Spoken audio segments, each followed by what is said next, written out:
Okay, and to summarize this 50-minute podcast, this little TED Talk of mine,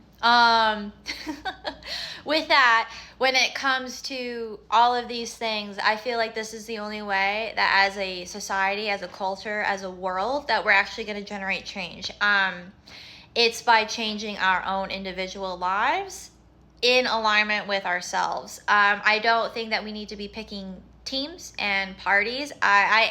When it comes to the hyper individualism that I promote, it is not this billionaire individualism that people have, because there's hyper individualism extremes on both sides that are completely unhealthy. There is wanting so much individual support that you essentially create like a socialistic or communistic society, because it's like, well, I want to be supported and I'm expecting the government to support me, and and that can both sides. Okay, like whether it's like super far capitalism or super far leftism, and whatever those like spectrums are, all the different titles, they all have extremes of being unhealthy. So if you find a way to center yourself, okay, be a balanced version of yourself in an individualistic way, so that means your will and universal will are in harmony,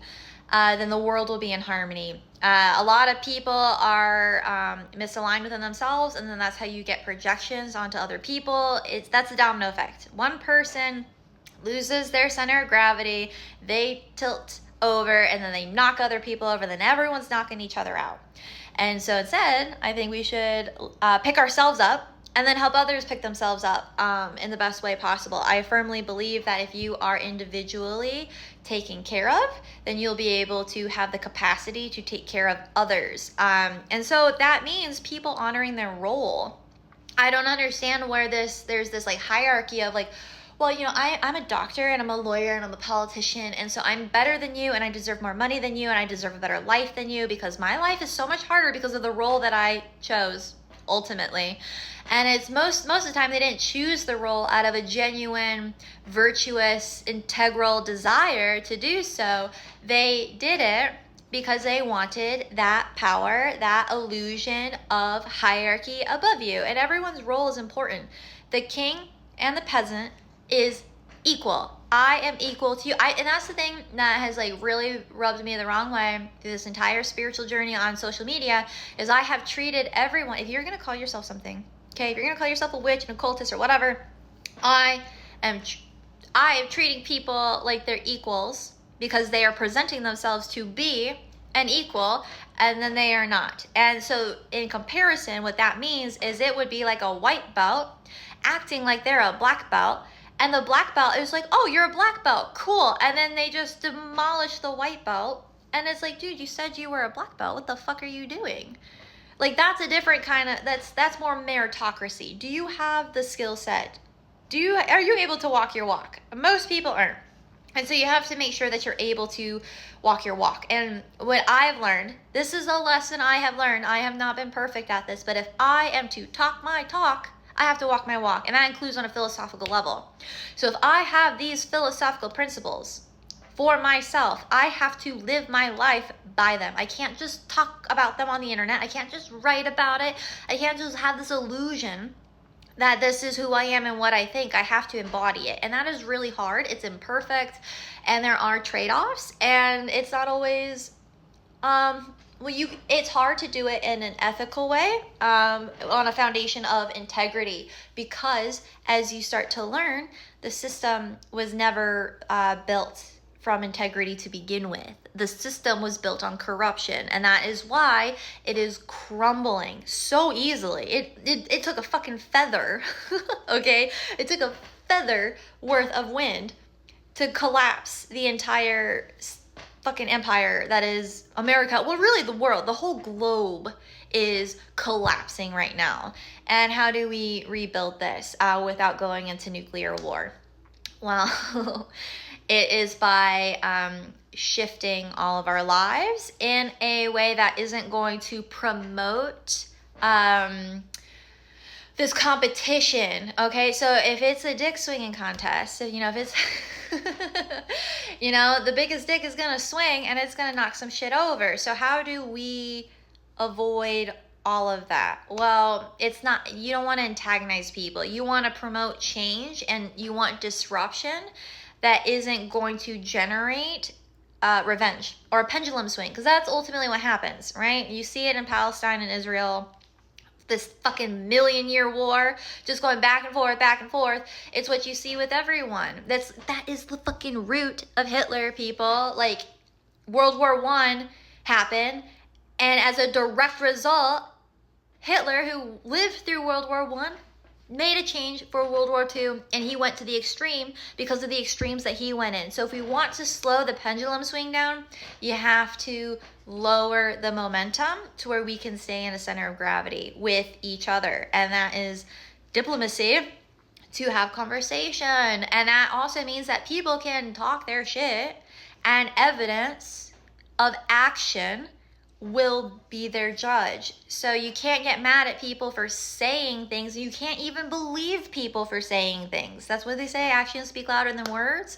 So I really try to the best of my ability to live my life within my spiritual, philosophical, emotional, all the above principles. And that's really hard, because when you make those changes, it takes a lot of time and dedication. You fucking don't want to. It's just like anything. It gets mundane. The high of it wears off, and then especially for someone like me in the position that I'm in, a lot of people hate you. A lot of people hate you. A lot of people aren't with it. I hate saying ahead of the curve, but I have been, because then when people catch up, I'm really fucking mad, because it's like, I was saying that years ago, and now you're saying it, now you're getting credit for it, and now you're not suffering. Now you're actually reaping the rewards of the road that I fucking paved for you. So I've had to learn to let that go, which is really difficult. So the whole path of like aligning yourself with nature and shifting your reality and, you know, generating a better world, it starts with you and being in alignment with yourself, and it involves a lot of suffering. People have their capacity for suffering, and once you reach your capacity, there's no shame in being where you're at in this lifetime. So that's another thing I've had to learn, is like, you can only make so many changes. You can only break so many curses and generate and ancestral curses, generational cycles, right? You can only do so much as an individual, and it is important to pace yourself, or you run into those extremes that I had just like yapped about for 40 minutes. And some of those extremes are necessary. Like I said, I am a much better person for everything that I went through and everything that I know I've been able to overcome, not just but by myself, and with the help of my husband. I didn't only get out of these situations because I had a man to help me. It took me like I said in my last video, it took me believing in myself so much that I looked at everyone who loved me and I was willing to let them go.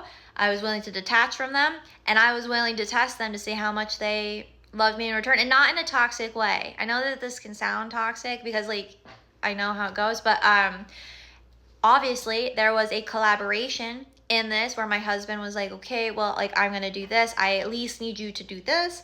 And then when things shifted, we continue to shift, and there continues to be hardship, and there continues to be a lot of discomfort, especially in certain areas. But what it comes down to is, do you believe in me? I believe in myself. My husband believes in me, and we're just going to continue on. It's just like all the people who, I'm not promoting colonization, fuckers, but for all the people who fled their country to move to America or wherever they fucking moved to live a better life, same thing.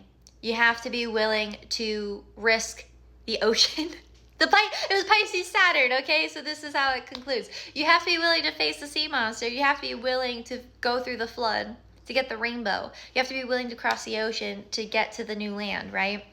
And that journey can be devastating. And not everyone will survive, and that really sucks. But if you want it more than anything, you will start implementing those changes in the best way that you can. And I firmly believe that your birth chart is a way that can help assist you in accomplishing that in a way that is energetically supportive to you. Doesn't mean you won't suffer. It just means it'll start to align a little bit easier.